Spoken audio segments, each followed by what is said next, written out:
Ah, on va voyager, Pauline. On part au Brésil avec vous. L'occasion de s'arrêter évidemment sur ce qui fait le cœur de ce pays. La musique, bien sûr, de Rio à Manaus, en passant par Sao Paulo. Elle est riche, très riche. Samba, bossa nova, tropicalisme rock. Et oui, pop ou funk.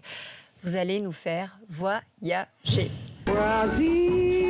Oui, j'ai envie de vous faire découvrir autre chose que les musiques d'ascenseur ou les folklores carnavalesques. La musique brésilienne est bien plus profonde, plus spirituelle. Ce n'est pas Carmen Miranda et sa couronne de fruits sur la tête qui me contredira.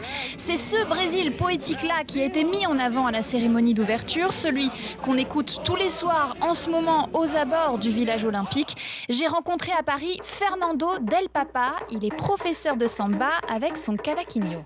Le cavaquinho, c'est une petite guitare, 4 cordes. C'est le papa do ukulélé. Lindos painéis arquitetônicas palafitas, lindos cartões de visita que eu tenho pra mostrar. Casa de cão a pau a pique. C'est quoi le titre ? Palafitas. La samba, il a une force, c'est comme une éponge. On prend tout et on joue façon samba. Je viens de jouer un morceau très très doux, mais si on entend ça, on peut chanter un morceau très gai. La samba, c'est la première fleur du pays qui a éclos dans les années 50. Fernando lui sort son premier album au mois de septembre, Eu Também, moi aussi. On était bien hier après-midi sur le canal de l'Ourcq. Alors il m'a parlé de ses maîtres à penser. Raul Gilberto, un mélange de samba, de bossa nova. La bossa, c'est plus lent, plus mélancolique, plus doux aussi. The Girl from Ipanema. Écrite en 62, c'est la chanson la plus traduite au monde, reprise par Frank Sinatra, Ella Fitzgerald. J'adore l'histoire de cette chanson. Ce sont deux musiciens qui, chaque jour, voient passer la même fille dans un bar. Elle est belle, bien sûr, volatile. Et ils vont mettre en musique cet instant, ce regard. La musique brésilienne, oui, c'est une captation.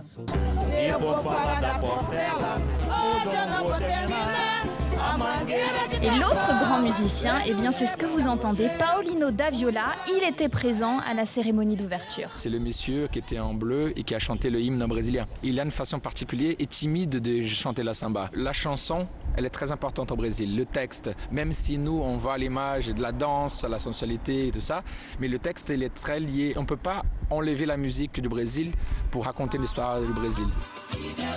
Bon, pour donner le sourire un mardi matin, il n'y a pas mieux. Ah non, il n'y a pas mieux. Dites-moi, Pauline, au Brésil, les époques passent, la musique traditionnelle reste. Maria Gadou, c'est la star du moment. On la surnomme la Britney Spears brésilienne. Elle n'a que 27 ans, c'est l'enfant des favelas de Sao Paulo. Elle se distingue par son look un peu garçonne, sa voix aussi. Elle chante des ballades avec sa guitare toute seule et elle perpétue cette tradition de la musique brésilienne. Les favelas, justement, c'est mon coup de cœur ce matin. Je voulais terminer par ça, par ce genre qui est en train d'exploser au Brésil. Il est né dans les années 90, mais il se fait connaître que maintenant, le Baile Funk.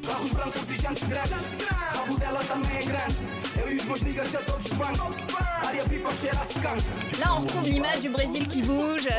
C'est hyper dansant. Danger, c'est sorti en 2016. Alors juste, c'est né dans les favelas. C'est une musique qui vient des tripes, qui vient un peu du ghetto, comme on dit. On retrouve différents styles, différentes revendications aussi. Je ne suis pas très proche de cette culture-là parce que je viens de São Paulo et ça vient de Rio. C'était un peu des gens, la rage des gens qui habitaient dans les favelas, la musique puissante aussi parce que c'est des grosses baffes, on écoute cette musique très très forte, c'est pas un petit son en fond, c'est le opposé de la bossa nova dans ce sens-là. Mais il y a plein de morceaux qui parlent d'amour, viens ici ma chérie, c'est des petits DJ du coin, on va dire. Oui, c'est ça qui est impressionnant. On parle par exemple de textes à connotation sexuelle quand même. On les appelle les putaria, voilà. Alors on fait aussi l'éloge des gangs dans ces chansons. C'est fou parce qu'il y a des rassemblements, il y a 2000 personnes qui se mettent au pied de murs de son. C'est assez impressionnant dans ces quartiers. Et puis c'est une musique qui échappe un peu aux standards, qui échappe aussi aux voix traditionnelles que sont la radio, les albums, parce qu'il y a 50 titres qui naissent chaque semaine. C'est impressionnant. Et là encore, à la cérémonie des JO, il y avait du Baile Funk. C'est une première.